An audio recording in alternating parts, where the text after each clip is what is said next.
pessoal, espero que estejam todos bem. No vídeo de hoje eu vou falar sobre o Vale dos Suicidas. Essa é uma expressão ligada a uma região específica no plano espiritual, que nos foi trazido através da literatura espiritualista. Mas não sabemos exatamente se esse lugar existe para receber os espíritos que desencarnaram por terem atentado contra a própria vida. Sabemos com certeza que esses espíritos passarão pelo umbral.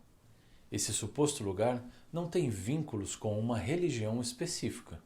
E, de acordo com as interpretações, trata-se de um local no plano espiritual onde os espíritos que decidiram atentar contra a própria vida encaram desafios como uma forma de aprendizado e evolução.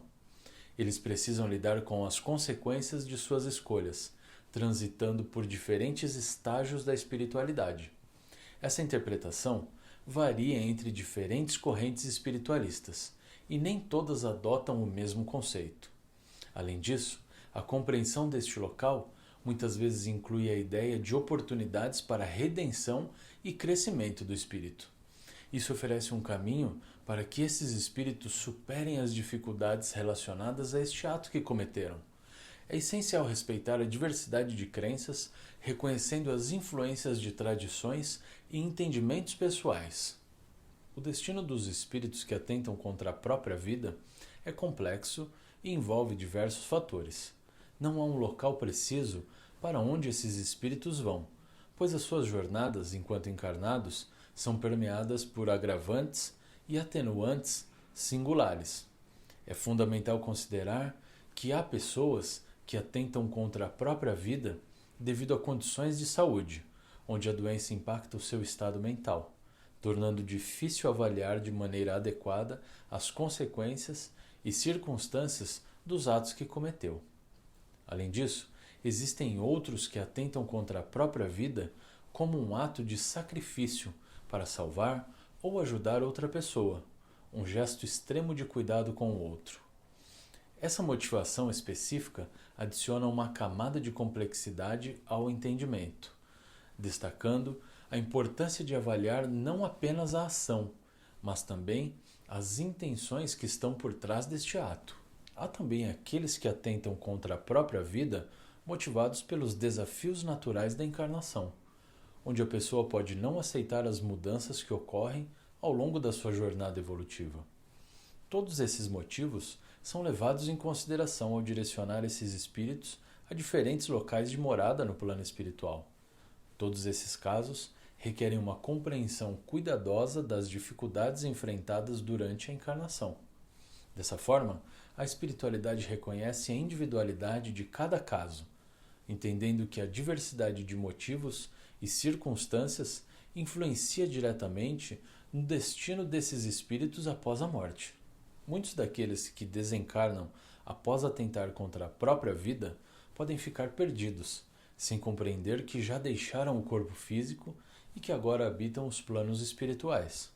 Alguns deles ainda experimentam o estado de decomposição de seus corpos físicos.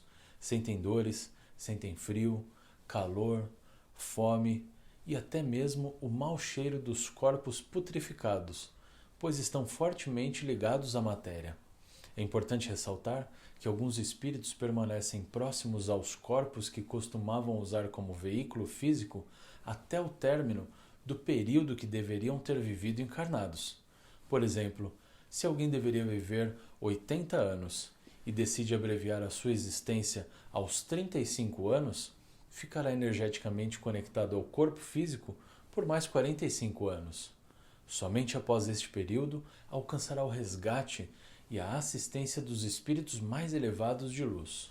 Há casos de pessoas que consideram atentar contra a própria vida devido à intensa saudade daqueles que já desencarnaram e passaram para os planos espirituais.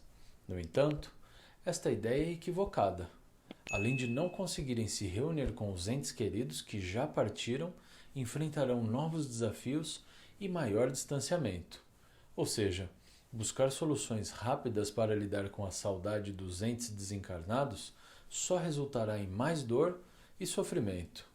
O prazo para um reencontro verdadeiro será ampliado, agravando ainda mais a falta que sentem daqueles que já se foram. A melhor forma de lidar com a saudade intensa é relembrar os momentos felizes compartilhados durante a encarnação e realizar orações na intenção daqueles que já partiram. É essencial que esses pensamentos e preces estejam sempre conectados com as energias elevadas e positivas, sem envolver lamentações.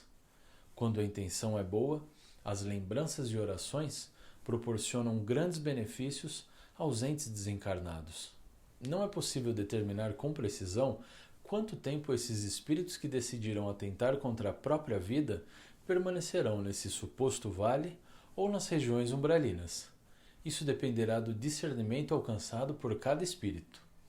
Questões como a capacidade de se desvincular da matéria, o perdão pessoal pelo ato cometido, o mérito adquirido e a verdadeira compreensão de que atentar contra a própria vida não é a resposta apropriada para nenhum desafio da encarnação, mesmo nos momentos mais difíceis. Todas essas razões irão compor o tempo que esses espíritos permanecerão nessas regiões de treva e sofrimento. Mas há uma notícia bastante positiva e motivadora. Nenhuma situação, seja no plano espiritual ou mesmo aqui na matéria, é eterna ou indefinida. Portanto, os espíritos que residem temporariamente nessas regiões sempre terão a oportunidade de migrar entre os planos espirituais quando alcançarem as condições necessárias que os capacitam a seguir em frente em suas jornadas evolutivas. Os espíritos habitam as regiões cujas energias estejam mais alinhadas com a sua afinidade e capacidade para enfrentar os desafios. As práticas espiritualistas abordam a assistência e o auxílio aos espíritos que atentaram contra a própria vida, enfatizando a compaixão, o amor e a compreensão como elementos fundamentais para o processo de auxílio. Podemos destacar algumas delas. São as preces e as orações, a assistência de mentores espirituais, a oportunidade de novas reencarnações, o trabalho de resgate e assistência das colônias espirituais e o estímulo ao arrependimento e ao auto-perdão. A espiritualidade acredita sempre na possibilidade de redenção e progresso espiritual daqueles que habitaram ou habitam este suposto vale ou as regiões do umbral. Essa perspectiva está associada à ideia de que, independentemente das circunstâncias do desencarne, cada espírito possui a oportunidade de evoluir e aprender ao longo da sua jornada espiritual. E é isso, pessoal. E vocês? O que pensam sobre o Vale dos Suicidas? Fiquem à vontade para compartilhar o que pensam sobre este tema aqui embaixo nos comentários. Se quiserem que eu fale sobre outro assunto relacionado à espiritualidade, também deixe aqui embaixo nos comentários. Muito obrigado por estarem aqui e se vocês gostaram desse vídeo, não se esqueçam de deixar o like, compartilhar e se inscreverem no canal para não perderem nenhum conteúdo como este. Até a próxima!